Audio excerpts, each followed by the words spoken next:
नमस्कार, मैं ज्योति वर्मा स्वागत करती हूँ आपका आपके अपने चैनल शिक्षात्रा में। तो शिक्षात्रा में जैसा कि हम लोग पढ़ रहे हैं, जैसा कि मैंने पहले भी बताया है, हम लोग क्या करने वाले हैं इस सीरीज में, हम लोग क्लास 10th एनसीईआरटी कोर्स को फुल कवर करने वाले हैं समझ समझ के। ठीक है, ऐसा बिल्कुल नहीं है कि हम स्किप करके पढ़ेंगे या बस इम्पोर्टेंट थिंग्स ही पढ़ेंगे, क्योंकि कॉन्सेप्ट आपका जब तक बिल्डअप नहीं होगा, जब तक आपका कॉन्सेप्ट क्लियर नहीं होगा किसी भी चैप्टर का, तो आपको आगे जाके दिक्कत हो सकती है। मान लीजिए आप 10th तो पास कर सकते हो मान लो, फिर उसी 10th से कनेक्टेड चीजें ही, 10th से कनेक्टेड टॉपिक्स या कॉन्सेप्ट ही आपको 11th में भी मिलेंगे, फिर 12th में भी मिलेंगे। तो ये एक तरह से आप कह सकते हो ये आपकी सीढ़ी है, ठीक है, कॉन्सेप्ट को बिल्डअप करने की। और 10th एक बोर्ड एग्जाम भी है, तो बिल्कुल भी इसको हल्के में नहीं लेना है, बिल्कुल सीरियस होकर पढ़ाई करनी है। ठीक, बात को समझिए आप। फिर उसके बाद हम चैप्टर 1 पढ़ रहे हैं, जिसमें प्रीवियस लेक्चर बहुत सारे मैंने कराए हैं। ठीक है, चैप्टर 1 का नाम है रियल नंबर आपका। ओके, तो रियल नंबर में कंटेंट क्या क्या है, चलिए उसको देख लेते हैं। पहले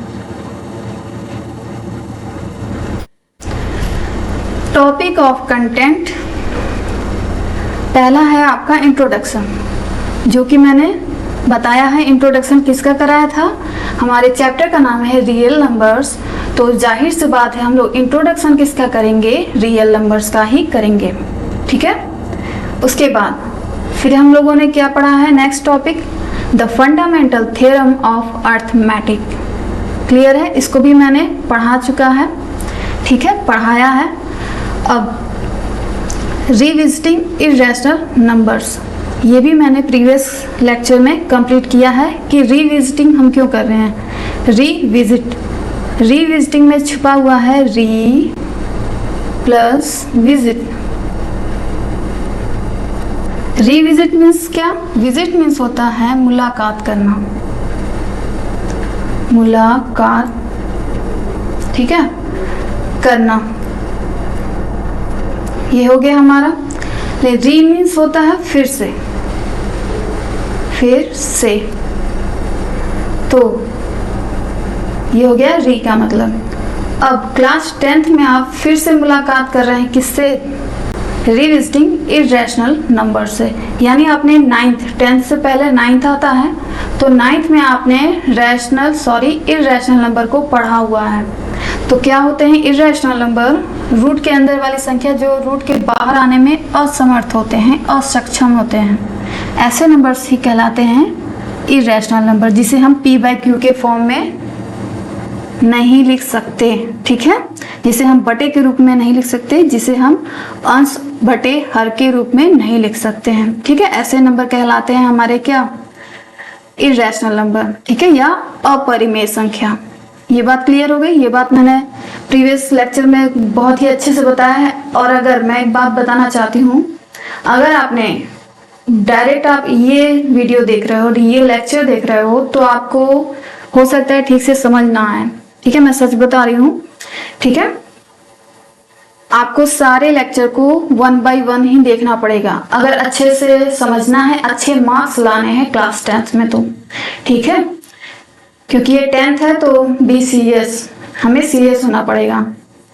तो ये तो हो गया रिविजिटिंग इर्रेशनल नंबर का कॉन्सेप्ट, मैंने प्रीवियस क्लास में बता चुका है। आज हम इसी बेस पर हमारा कौन सा एक्सरसाइज है, एक्सरसाइज हमारा, रुको मैं बता रही हूँ, एक्सरसाइज 1.2 है। ठीक है, 1.1 हम लोगों ने कंप्लीट कर लिया है। ये 1.2 का पहला क्वेश्चन है, जो कि आपके स्क्रीन पे दिख रहा है, जिसमें हमें प्रूफ करना है, प्रूफ दैट √5 इज इर्रेशनल। ठीक है, ये हमें प्रूफ करना है। ये एक्सरसाइज 1.2 का पहला क्वेश्चन है। क्लियर, लेकिन तो मैं यहाँ पे थी अभी, ये रिविजिटिंग इर्रेशनल नंबर के बाद हमारा एक्सरसाइज कौन सा आया है, जो मैंने अभी देखा, एक्सरसाइज 1.2। तो इसमें हम पहला क्वेश्चन जा रहे हैं करने, लेकिन जैसा कि मैंने दिखाया कि पहले क्वेश्चन में हमें प्रूफ क्या करना है, हमें इर्रेशनैलिटी प्रूफ करनी है किसी भी नंबर की। तो सबसे पहले किसी भी नंबर की इरेशनैलिटी यानी अपरिमेयता को प्रूफ करने के लिए, को सिद्ध करने के लिए आपको एक थ्योरम का जानना बहुत ही जरूरी है। ठीक है, वो थ्योरम है आपका थ्योरम 1.2। ठीक, तो बिना उस थ्योरम के को जाने, बिना उस थ्योरम के कॉन्सेप्ट को जाने आप नहीं जान सकोगे। क्या नहीं जान सकोगे? कि हम क्वेश्चन सॉल्व कैसे करते हैं। और ये आपका मान लो रूट के अंदर कोई भी वैल्यू दे सकती है एग्जाम में। ये एकदम मोस्ट इंपॉर्टेंट क्वेश्चन है जो ये है, इसको आप मोस्ट इंपॉर्टेंट क्वेश्चन के कैटेगरी में रख सकते हो। मैं ये नहीं कहती कि रूट के अंदर 5 ही देगा, रूट के अंदर आपका 3 दे सकता है, 2 दे सकता है, 5 भी दे सकता है, 7 मन हो तो 7 भी दे सकता है। लेकिन इस तरह का एक क्वेश्चन आपके एग्जाम में, आपके पेपर में आना तय है। ठीक है, ये फिक्स है। तो जो चीज फिक्स है उस पर थोड़ा ज्यादा फोकस हम करेंगे, क्योंकि अगर आप एक बार नहीं समझोगे ना इस तरह के क्वेश्चन तो एक बार भी नहीं कर पाओगे। बात समझ में आ रही है? अगर एक बार भी ये क्वेश्चन हल्के हल्के में ले लो कि रट लिया, बस बुक में कैसे लिखा हुआ है बस वही रट के जाके वहां पे कॉपी पेस्ट कर देना है, तो ऐसा नहीं हो सकता। आपको ये समझना पड़ेगा, क्योंकि क्वेश्चन एज इट इज नहीं आएगा जब तक उसकी कॉन्सेप्ट को आप नहीं समझोगे तो आपको नहीं कर पाओगे। कहीं इसकी जगह 11 दे दिया और हमने रूट 5 वाला रटा हुआ था घर से, तो 11 की जगह 5 हो जाएगा, यही गड़बड़ हो जाएगा। ठीक है, तो चलिए मैंने कौन सा बताया, कौन सा थ्योरम हमें करना जरूरी है, थ्योरम 1.2। किसी भी अपरिमेयता को सिद्ध करने से पहले हमें कौन सा थ्योरम पढ़ना जरूरी है, थ्योरम 1.2। क्लियर बात? तो थ्योरम 1.2 क्या है? इसी की सहायता से सारी अपरिमेयता को हम प्रूफ करते हैं, किसी भी अपरिमेयता को। ठीक है, इरेशनैलिटी प्रूफ हम इसी थ्योरम के आधार पे करेंगे। तो ये थ्योरम ज्यादा बेस है। ठीक है, थ्योरम आपका बेस है, उसके ऊपर आप क्वेश्चन पुटअप करते चले जा सकते हैं। ठीक है, खुद से क्वेश्चन बना के सॉल्व कर सकते हो, इतने आप कॉन्फिडेंट हो जाओगे अगर ये थ्योरम समझ लोगे तो। ओके, मेरी बात समझ में आ रही है? आई होप आ रही होगी। तो चलिए समझते हैं कि ये थ्योरम क्या कहता है। ये थ्योरम है हमारा theorem 1.2। Let P be a prime number. P क्या है हमारा? कोई दिया है प्राइम नंबर। ठीक है, प्राइम नंबर क्या होता है, मैं फिर रिकॉल कर दे रही हूं। प्राइम नंबर, प्राइम नंबर क्या होते हैं? जिन्हें हम बोलते हैं हिंदी में अभाज्य, अभाज्य संख्या। अभाज्य संख्या, नाम से कुछ समझ में आ रहा है? हिंदी के नाम से अभाज्य। भाज्य मीन्स जिसे काटा जा सके, अभाज्य मतलब जिसे काटा ना जा सके। क्या दो को कौन काट सकता है? या तो 1 काटेगा या तो खुद दो को काटेगा। ठीक, सिमिलरली 3 को कौन काटेगा? या तो 1 काटेगा या तो 3 खुद अपने आप को काटेगा। 4 नहीं हो सकता, क्योंकि 4 को 1 के अलावा 2 भी काटता है तब 4 काटेगा। ये हमारा अभाज्य संख्या नहीं है। ठीक, 5 हो सकता है, क्योंकि 5 को या तो 1 काटेगा या तो खुद 5 अपने आप को काटेगा। तो ये 2, 3, 5, सिमिलरली 7, ठीक है, 11।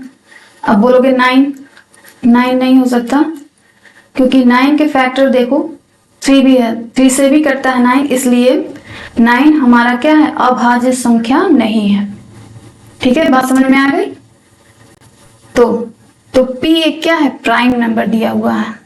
प्राइम नंबर कैसा, जिसका फैक्टर या तो 1 है या तो वो खुद है। ठीक है, और वो किसी भी चीज से डिवाइड नहीं होने वाला। तो आई होप समझ में आएगा कि प्राइम नंबर्स क्या होते हैं। चलो मैं इसको मिटा देती हूँ।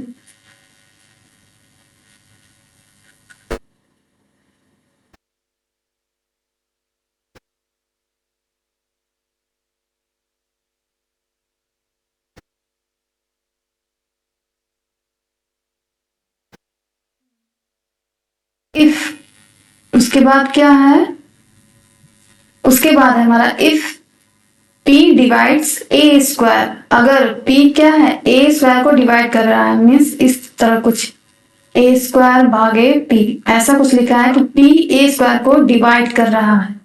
ठीक है, तो P भी a को डिवाइड करेगा, P जो है वो a को भी डिवाइड करेगा।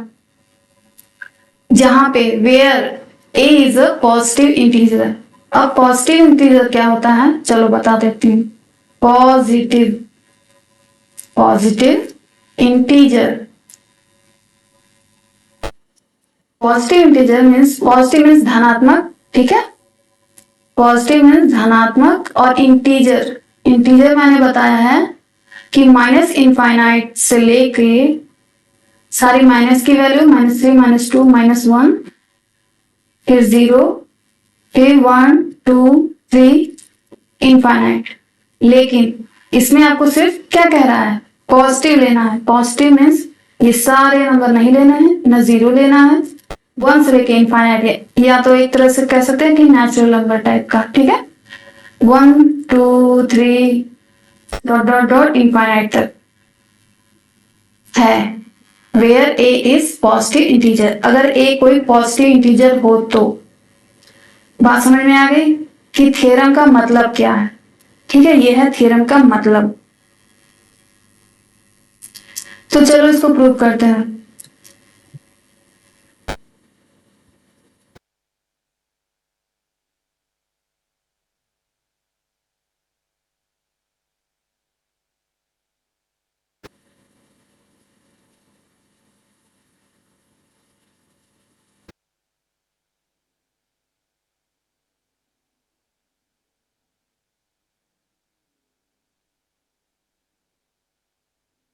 ओके, लिखेंगे late,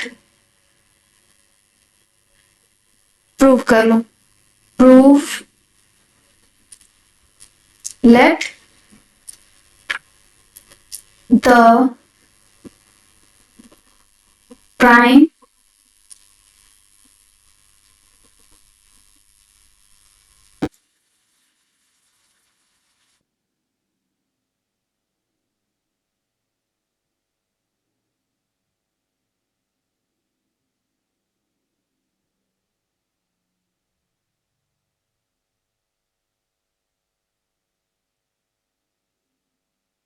ATION, prime factorization of A B as follows।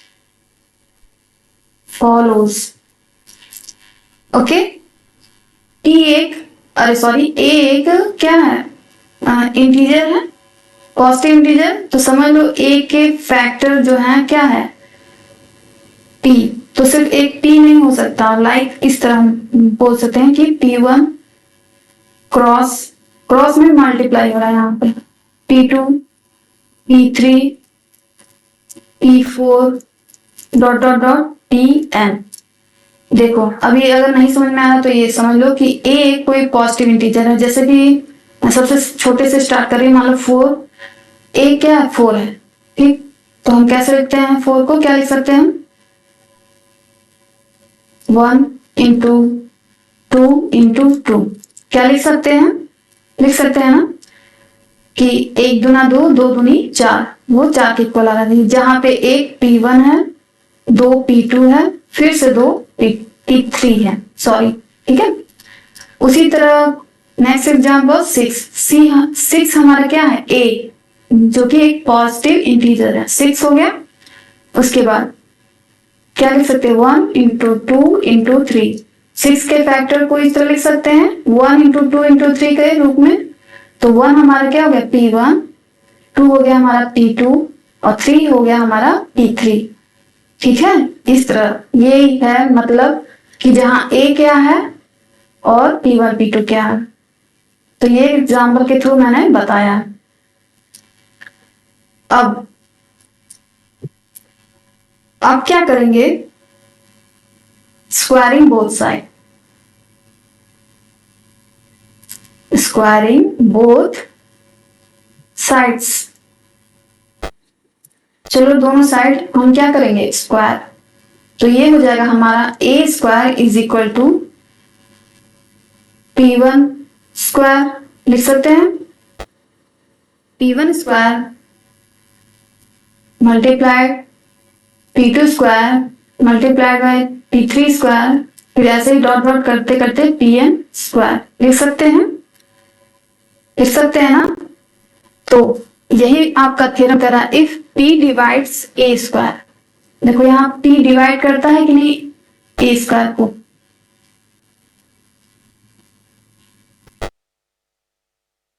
p a को डिवाइड करेगा।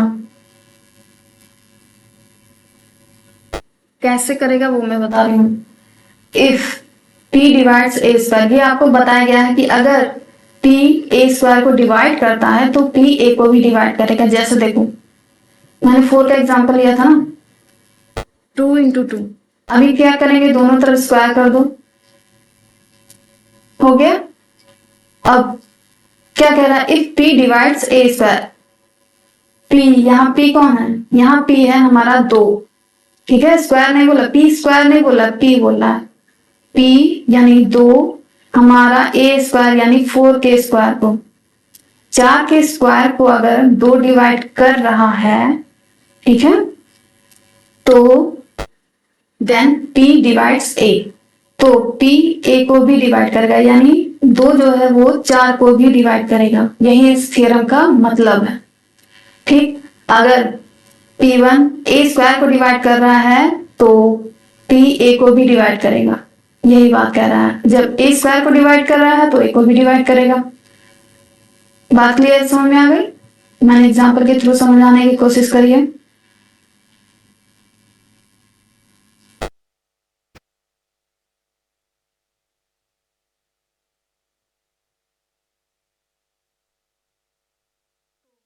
यही कह रहा है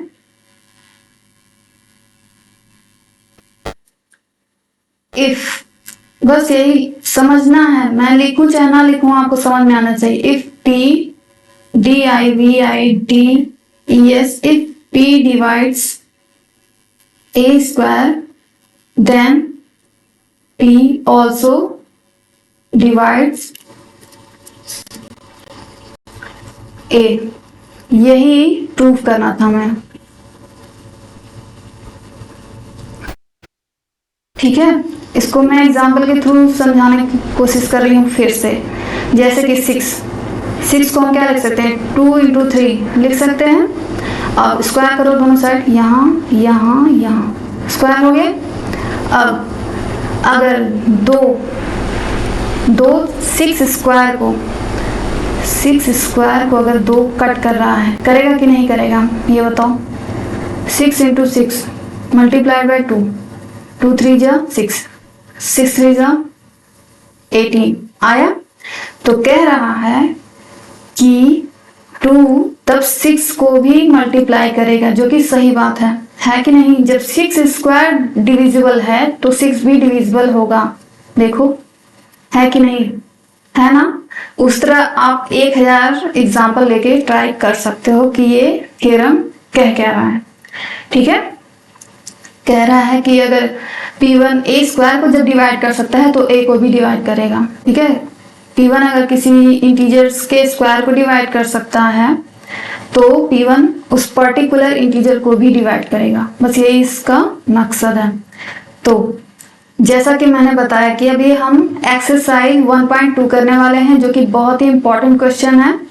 लेकिन उससे पहले कुछ वार्म अप हो जाए। वार्म अप मीन्स एक्सरसाइज से पहले थोड़ा होता है ना, हाथ पैर सही कर लेना, कि मतलब उसी टाइप के क्वेश्चन को सॉल्व कर लेते हैं, ताकि हमारा एकदम कॉन्सेप्ट क्लियर हो जाएगा कि हमें करना कैसे है। ओके, तो √5 को इरेशनल प्रूफ करने से पहले हम पहले √2 को इरेशनल प्रूफ करेंगे, फिर उसके बाद √3 को भी इरेशनल प्रूफ करेंगे। तो हम √5 को फिर यूं प्रूफ कर सकते हैं कि वो इरेशनल है, क्योंकि स्टेप वही रहेगा आपके, बस 2 की जगह 3 हो जाएगा, 3 की जगह 5 हो जाएगा, ठीक है। जो भी नंबर आपको इरेशनल प्रूफ करना रहेगा वो आप कर सकते हो, और उस थ्योरम का यूज तो है ही, वो मैं बताऊंगी कहाँ पे यूज है उसका, ठीक है। तो चलो, ये एग्जाम्पल है जो कि आपके बुक में दिया हुआ है एनसीईआरटी में। हमें प्रूफ करना है क्या, √2 इज इरेशनल। तो चलो प्रूफ करते हैं इस तरह के क्वेश्चन को, जो कि हमें पता है, हम 9th में पढ़ चुके हैं कि ऐसी वैल्यू जो रूट के अंदर होती है ना, जो रूट के बाहर नहीं आ सकती, बाहर आने में असक्षम होती है, ऐसे नंबर कहलाते ही हैं इरेशनल नंबर। तो इस टाइप का क्वेश्चन देना बस एक दिमाग पकाने वाली चीज है, बट अब क्या करें, अब दिया है तो उसको सॉल्व भी करना है। ठीक है, इतना जानते रहो कि ये √2 जो है हमारा इरेशनल है, बट उसको प्रूव करना है। ठीक है, बात समझ में आ गई। तो हम कुछ ऐसा करेंगे कि वैसा हो जाएगा। वो क्या करना है, देखो √2 इरेशनल है, ये हमें पता है, और हमें ये भी पता है कि रैशनल नंबर वो होते हैं जिसे हम p/q यानी अंश बटे हर के रूप में लिख सकते हैं, ये भी पता है हमें। ठीक, तो चलो, तो इस तरह के क्वेश्चन को ना ऐसे कॉन्ट्रेरी मेथड से सॉल्व करते हैं। मतलब कि अगर हमें इरेशनल प्रूव करना है तो हम इसको रैशनल लेकर चलेंगे।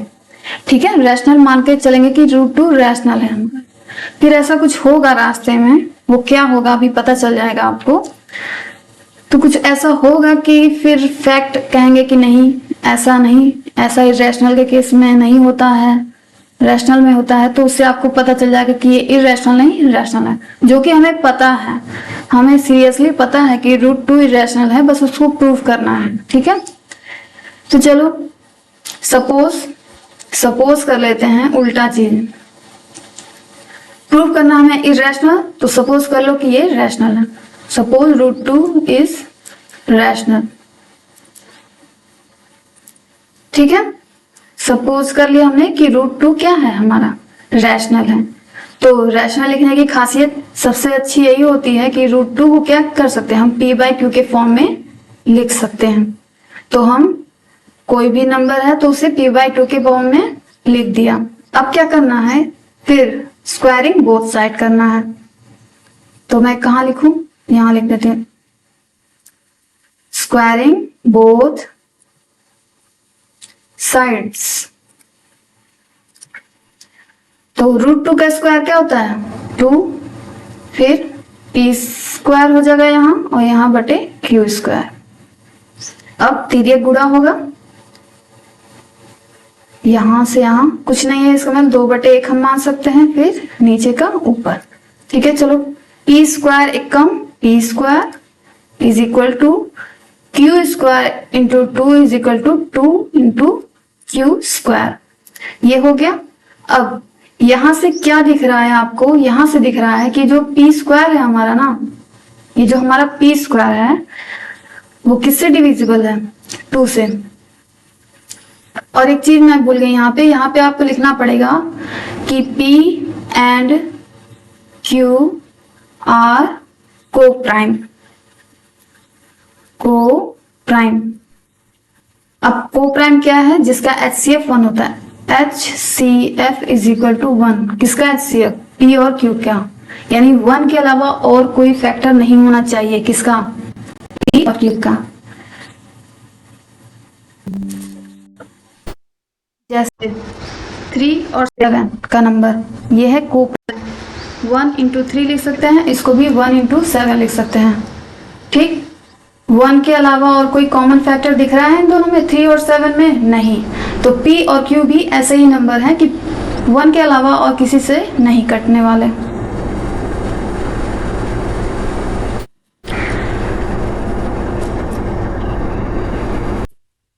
तो क्या मैं बता रही थी कि हम यहाँ से देख सकते हैं साफ साफ कि 2 डिवाइड कर रहा है किसको, p² को। ठीक है, कर रहा है ना, क्योंकि p² के फैक्टर क्या है, 2 है और q² है। तो 2 डिवाइड कर रहा है यहाँ p² को, तो 2 p को भी डिवाइड करेगा। देखो थ्योरम, यही है थ्योरम का यूज यहाँ। जैसे कि p1 अगर डिवाइड कर रहा है a² को, तो सिर्फ a को भी डिवाइड करेगा, कौन, p1 डिवाइड करेगा। बात समझ में आ गई, ये थ्योरम का यही यूज था। चलो आते हैं अपने क्वेश्चन पे। If 2 divides p², then 2 also divides p by theorem। कौन सा थ्योरम था, 1.2। ठीक है, ये आपको लिखना पड़ेगा एग्जाम में। ठीक है, तो फिर तो 2 p को भी डिवाइड करेगा, तो यहां से हम मान सकते हैं कि p क्या है, p इज इक्वल टू 2 के रूप में कुछ है, 2c मान लेते हैं। ठीक, p को 2 के रूप में क्यों माने, where c is equal to क्या है, सम इंटीजर है, कुछ इंटीजर है, where c equal to integer.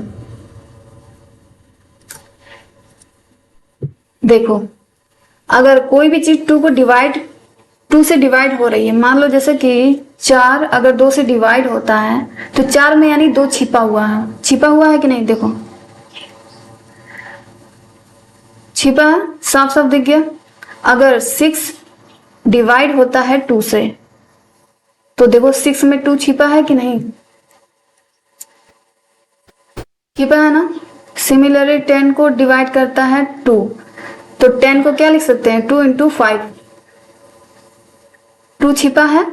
तो सिमिलरली अगर 2 जो है ये वाला p स्क्वायर को डिवाइड कर रहा है, तो p में कहीं ना कहीं 2 छिपा हुआ है, 2 फैक्टर जरूर होगा, तो ही वो 2 से डिवाइड हो रहा है, नहीं तो नहीं होता। ठीक है ना, तो p को मान लेते हैं 2 इंटू सी, और जरूरी नहीं कि पूरा पूरा कट जाए। ठीक है, जैसे 2 4 को डिवाइड कर रहा है, 2 2 को, तो पूरा नहीं ना कट जा रहा, 2 2 को डिवाइड कर रहा है, लेकिन यहाँ 3 बच जा रहा है कि नहीं, यहाँ 5 बच जा रहा है कि नहीं, तो यही 3 और 5 क्या है हमारा, c। ठीक है, जहां हम लोगों ने c को इंटीजर माना हुआ है, तो p इक्वल टू हो गया 2c। अब ये वाली वैल्यू इसको हम मान लेते हैं इक्वेशन 2, इसको मान लेते हैं इक्वेशन 1। ये अभी रफली है, ठीक है, अभी हम एक्सरसाइज करना बाकी है अभी। तो p इक्वल टू क्या पुट कर देंगे वैल्यू 2c, किसमें, p की ये वाली वैल्यू हम इक्वेशन 1 में पुट करेंगे। तो चलो करो पुट, 2c का square is equal to 2q square हो गया। यहां से क्या गया, 2 2 जा 4, 4c square is equal to 2q square आया। यहां से 2 से 2 बार में कटा, फिर हो गया 2c square is equal to q square. ठीक है, अब यहाँ फिर दिख रहा है कि ये 2 जो है क्या है, q स्क्वायर को डिवाइड कर रहा है। अभी देखो हम लोगों ने यहाँ लिखा हुआ था p एंड q आर को प्राइम, मतलब 1 के अलावा और कोई फैक्टर नहीं है किसका, p और q का। बट अभी तो p को भी डिवाइड किया q यहाँ पे, जो कि हमने लिखा है बाय थ्योरम। अब q को भी डिवाइड कर रहा है 2, तो ऐसा कैसे पॉसिबल है, देखो दोनों 2 से भी कट रहा है, जबकि हमने माना था कि 1 के अलावा और कोई फैक्टर नहीं है, लेकिन ये 2 से भी कट रहा है, तो हमारी कॉन्ट्राडिक्टी फेल हो गई, मतलब हमारा एजम्पशन फेल हो गया। तो हम इसे कह सकते हैं कि √2 इज क्या है, इरेशनल, रैशनल नहीं है, इसका मतलब इरेशनल है। ठीक है, क्योंकि हम रैशनल मान के चल रहे थे, और ऐसा पॉसिबल नहीं हो सकता है कि को प्राइम के केस में कि 1 के अलावा और भी कोई फैक्टर हो किसी भी इंटीजर्स का। ठीक है, तो ये वाली लाइन और ये वाली लाइन,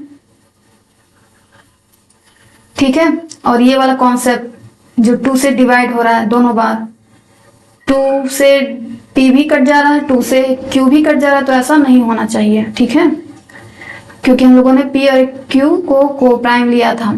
ठीक है, कोई कॉमन फैक्टर नहीं लिया था p और q में, लेकिन हमें कॉमन फैक्टर मिल गया जो कि 2 है। ठीक, इस वजह से हम कह सकते हैं कि √2 रैशनल नहीं है, तो क्या होगा, इरेशनल। अपोजिट है रैशनल और इरेशनल। अगर कोई नंबर रैशनल नहीं है तो वो इरेशनल होगी, अगर कोई नंबर इरेशनल नहीं है तो वो रैशनल होगी, यही है। चलो एक दूसरा एग्जांपल कर लेते हैं, फिर एक्सरसाइज पे आते हैं। ठीक है, प्रूव दैट, फिर यहाँ भी वही प्रूव करना है कि √3 हमारा क्या है, इरेशनल नंबर। तो इसको भी कॉन्ट्राडिक्टिव मेथड से सॉल्व करेंगे। हम लिख देंगे प्रूफ, पहले प्रूफ लिखेंगे, फिर सपोज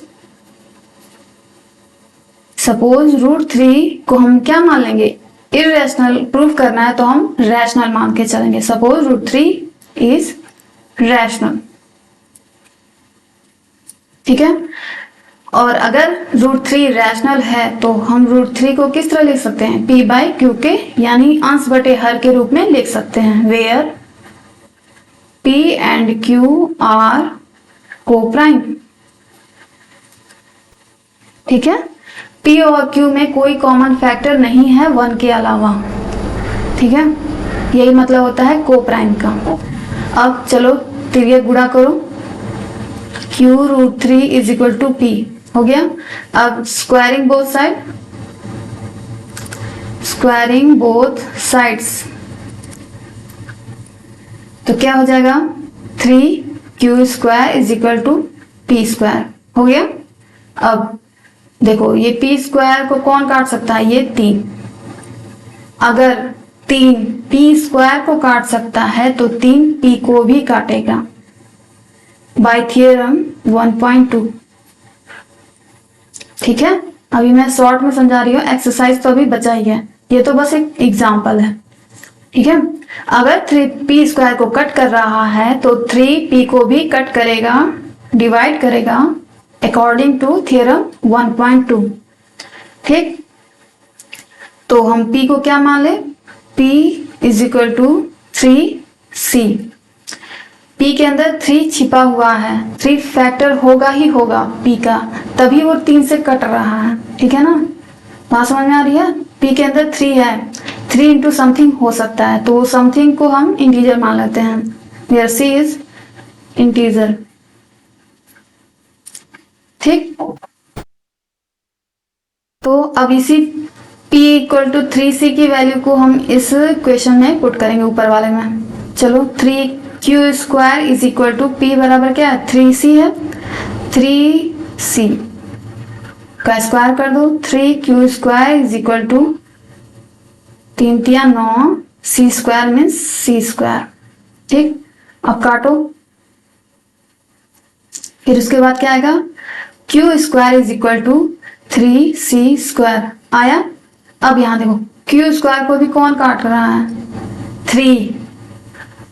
एक बार P को भी काटा, P को भी काटा 3, फिर Q को भी काट रहा है 3। ऐसा कैसे हो सकता है, कॉमन फैक्टर आ गया 3, जबकि हमारा कोई कॉमन फैक्टर नहीं था 1 के अलावा इस लाइन में, where P and Q are coprime. ठीक है, तो 3 एक अनदर फैक्टर आ गया जो कि हमारे एजम्पशन को, जो हमने सपोज किया था, उसे गलत साबित कर रहा है कि ये रैशनल है। ठीक है, तो रैशनैलिटी को हमें हमारे गलत प्रूव कर रहा है, यानी √3 रैशनल नहीं है। तो क्या हो गया, √3 इज रैशनल नहीं है, इट मीन्स ये इरैशनल है। ठीक है, अब चलो एक्सरसाइज करते हैं।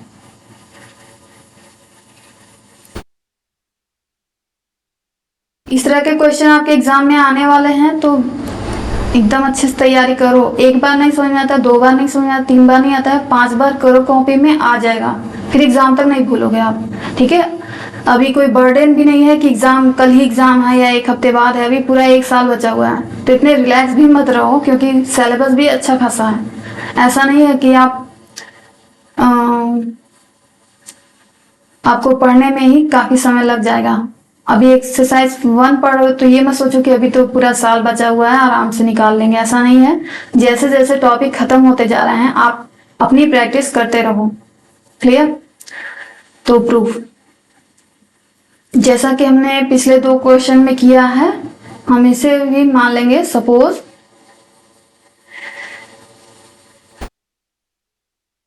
√5 इज इरैशनल, सॉरी रैशनल मानना है।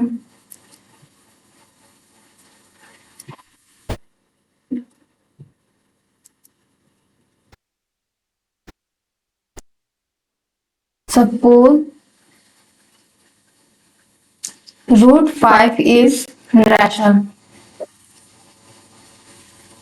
तो √5 अगर रैशनल है तो √5 को हम P/Q के फॉर्म में लिख सकते हैं, जो कि लिख दिया, where P and Q are क्या होने चाहिए, को-प्राइम। 1 के अलावा और कोई फैक्टर नहीं होना चाहिए, किसका, P और Q का। Now squaring both side, squaring both sides, square करो, √5 का स्क्वायर 5, इधर p स्क्वायर इधर q स्क्वायर, तिर्यक गुणा कर दो 5q स्क्वायर आ जाएगा is equal to p square.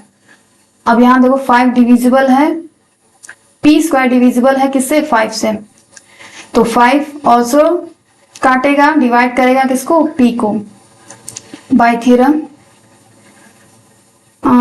If लिख दो, if p divides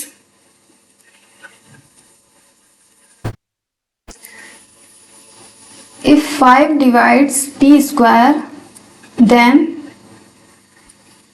5 also divides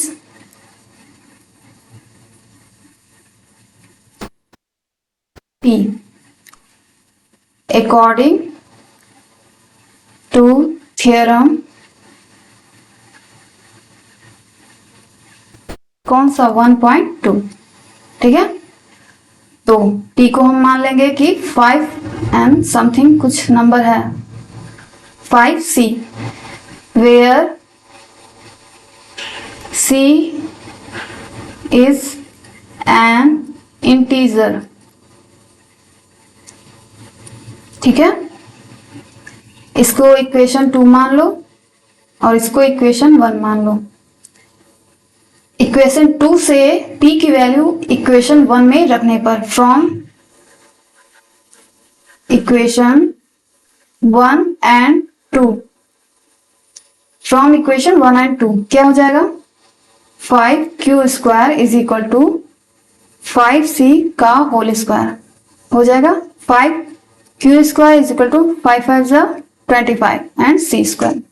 उसके बाद देखो कटेगा 5 1 टाइम्स में, ये 5 टाइम्स में, तो क्या आया हमारा, q square is equal to 5c square, ठीक है।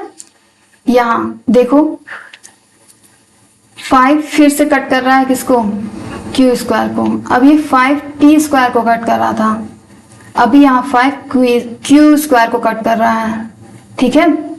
जो कि हमने माना था कि p एंड q आर को प्राइम 1 के अलावा और कोई फैक्टर नहीं है कॉमन, बट यहाँ 5 भी कॉमन फैक्टर दिख रहा है, इसलिए हम कह सकते हैं देयरफॉर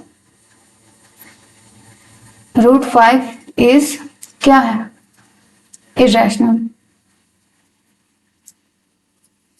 इरेशनल है, ठीक है। रैशनल नहीं है तो क्या है, इरेशनल है। तो हमने क्या क्या कर दिया, पहले सबसे पहले थ्योरम को सॉल्व, थ्योरम ही हमारा बेस है, ठीक है। उसके बाद हम उसी के आधार पे किसी का भी इरेशनलिटी प्रूफ करते हैं, ठीक है। हर इरेशनलिटी को प्रूफ करने में मैंने थ्योरम 1.2 का जिक्र किया है हर क्वेश्चन में, देखो यहाँ भी और यहाँ भी, ठीक है। तो समरी ऑफ द क्लास क्या हो जाएगा,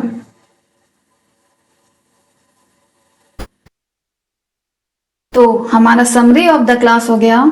आज हम लोगों ने क्या क्या सीखा है, थ्योरम 1.2 को, ठीक है। इसलिए पढ़ा क्योंकि हमें ये हमारा एक्सरसाइज 1.2 का क्वेश्चन नंबर 1 करना था, ये क्वेश्चन नंबर 1 था, ठीक है। इसको करने के लिए मैंने ये पहले थ्योरम बताया जो कि बेस था हमारा, फिर उसी थ्योरम के बेस पे हम लोगों ने √2 को इरेशनल प्रूफ किया, फिर उसी थ्योरम के बेस पे हम लोगों ने √3 को भी इरेशनल प्रूफ किया, ठीक है। बुक में आपके एग्जाम्पल में है ये दोनों क्वेश्चन, इसका मतलब ये नहीं है कि एग्जाम में नहीं आएगा, ठीक है। एग्जाम में आ सकते हैं, तो ये तीनों मोस्ट इंपॉर्टेंट क्वेश्चन है, इसीलिए मैंने इतना ज्यादा जोर दिया है इस पे। बाकी मैं हर एक कॉन्सेप्ट को क्लियर करते हुए ही चलूंगी पूरा बुक। तो आई होप आपको समझ में आया होगा कि क्या कॉन्सेप्ट है किसी भी नंबर को इरेशनल प्रूफ करने के लिए, ठीक है। तो आज की क्लास में इतना ही रखते हैं। अगर आपको ये जानना कि एक भी स्टेप मिस ना हो तो इस क्लास को देखने के बाद, ठीक है, समझ में तो आ ही गया है, बस कॉपी में कैसे लिखना है, क्योंकि कॉपी में लिखना भी मेन होता है कि आपका ओरल टेस्ट नहीं होगा, एग्जाम आपका रिटर्न भी होगा, है ना। तो मान लीजिए आपको दिमाग में है कि हमें पता है कि P और Q को प्राइम है, आपके दिमाग में था बट आपने लिखना भूल गया, ठीक है, लिखना भूल गया आपकी को प्राइम है, तो उस पर मार्क्स आपके कट जाएंगे, ठीक है, जबकि आपको पता था।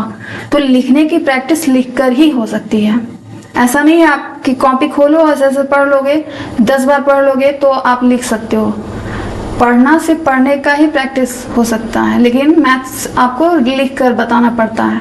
तो ठीक है, तो एक बार लिख कर देखिए कि आपने कौन सा स्टेप, कोई स्किप तो नहीं हो गया है कोई स्टेप, क्योंकि इसमें स्टेप बहुत ज़्यादा ज़रूरी है कि कौन से स्टेप के बाद कौन सा हम क्या लिखेंगे, उसके बारे में जो मैंने स्टेप लिखा उससे रिलेटेड क्या कॉन्सेप्ट वहाँ लिखना पड़ेगा। ठीक है, तो ये बहुत ज़्यादा ज़रूरी है, तो इसीलिए लिख कर प्रैक्टिस कीजिए। 1 टाइम 2 टाइम नहीं होता है, 3 टाइम 4 और फिर 5 में तो आपको देखने की जरूरत ही नहीं पड़ेगी, आपको एकदम क्लियर हो जाएगा, एग्जाम तक क्लियर रहेगा इनफैक्ट। तो एग्जाम में आपके सर पे बर्डन नहीं रहेगा कि अरे वाला क्वेश्चन क्या था, अरे वो वाला क्या था। ठीक है, तो जैसे जैसे टॉपिक खत्म हो जाते हैं, जैसे जैसे चैप्टर खत्म हो जाते हैं, आप उसको तैयारी करते रहिए। ठीक है, तो ज्यादा प्रेशर नहीं रहेगा, आप बिंदास होके जाओगे और एग्जाम दोगे और अच्छे मार्क्स भी आएंगे जब दिमाग सही रहेगा तो। और एग्जाम से एक दिन पहले पढ़कर इतना सारा पढ़ के जाओ और फिर वहां सब खिचड़ी बन जाता है जब लिखना आप बैठोगे लिखने। ठीक है ना, तो और ये 10th का एग्जाम है तो बिल्कुल भी इसको हल्के में नहीं लेना है, बिल्कुल सीरियसली आप पढ़ाई कीजिए। ओके, तो आज की क्लास में इतना ही रखते हैं, बाकी इसके बाद के क्वेश्चन जो क्वेश्चन नंबर 2 रहेगा हमारा, वो हम अगली क्लास से फिर कंटिन्यू करेंगे। ठीक है, ओके, थैंक्स फॉर वॉचिंग।